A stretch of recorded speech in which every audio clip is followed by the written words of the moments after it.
Whether you're optimistic or pessimistic about humanity's long-term prospects on Earth, most of us agree that we should colonize other planets.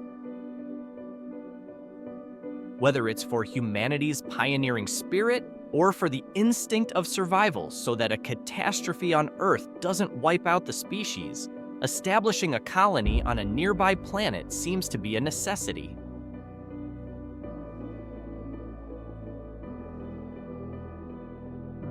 The celestial body with the surface most similar to Earth is Titan, the second largest moon in the entire solar system orbiting Saturn.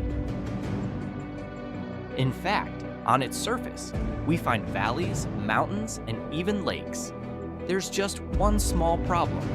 The average temperature is minus 180 degrees, and the lakes are not made of water, but of liquid hydrocarbons, such as methane and ethane. To make it habitable and comfortable requires a process of terraforming, a vast project that would transform Titan into a second Earth. The idea of terraforming this moon derives from the fact that terraforming requires energy, a lot of energy, and Titan is perfect for this. Imagine it as a gigantic gas station with almost infinite refueling. There are 7 times the hydrocarbons present on Earth.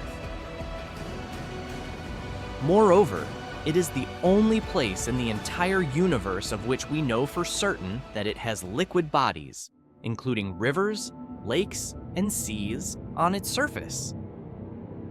Currently, its surface looks like this. This video was made by the Huygens probe, landed on Titan in 2005. As we can see from the video, the surface is not clearly visible until we get 70 kilometers from it, because the atmosphere is dense and quite similar to Earth's.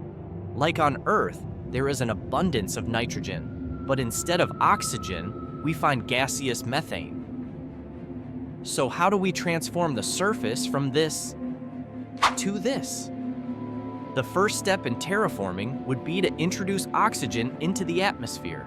And to do this, we can rely directly on the resources present on Titan. Its crust is in fact entirely formed of ice and silicon, and beneath it there is an ocean of liquid water, which we have identified thanks to the unstable movements of the crust itself. So, by heating the ice and obtaining water, or by extracting water from the underlying ocean, we can obtain oxygen through a process called electrolysis. This process involves the use of an electrolyzer, a device that breaks down water, H2O, into its components, oxygen, O2, and hydrogen, H2, using electricity. Oxygen, in addition to allowing us to breathe, would be fundamental to heating Titan's atmosphere. In fact, through a simple combustion reaction of methane, which in this world we find practically everywhere, we can obtain CO2, one of those greenhouse gases that raise the temperature of the celestial body. Obviously, we would have to do this on a very large scale. Thousands of water pumps and burners would be needed in order to begin to have an effect on the entire moon. The temperature would start to rise in this way, with drastic effects on the entire planet. The methane seas and lakes would evaporate, and much of them would be dispersed into space in the form of gas. After tens or hundreds of thousands of years, the average temperature would be similar to that of Earth. But at this point, we would have another big problem. Once the atmosphere is heated, we would have nothing left to stand on and build our new colonies with a view of Saturn.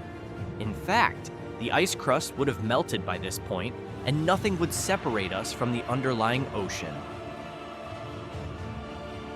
We would thus have obtained a planet with a temperature similar to Earth, with a similar atmosphere, but without continents, only a gigantic ocean that envelops the entire surface.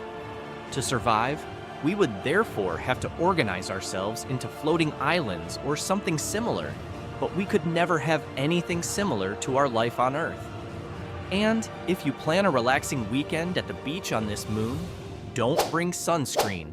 Solar radiation here is only 1% of that on Earth. It's like being in constant twilight.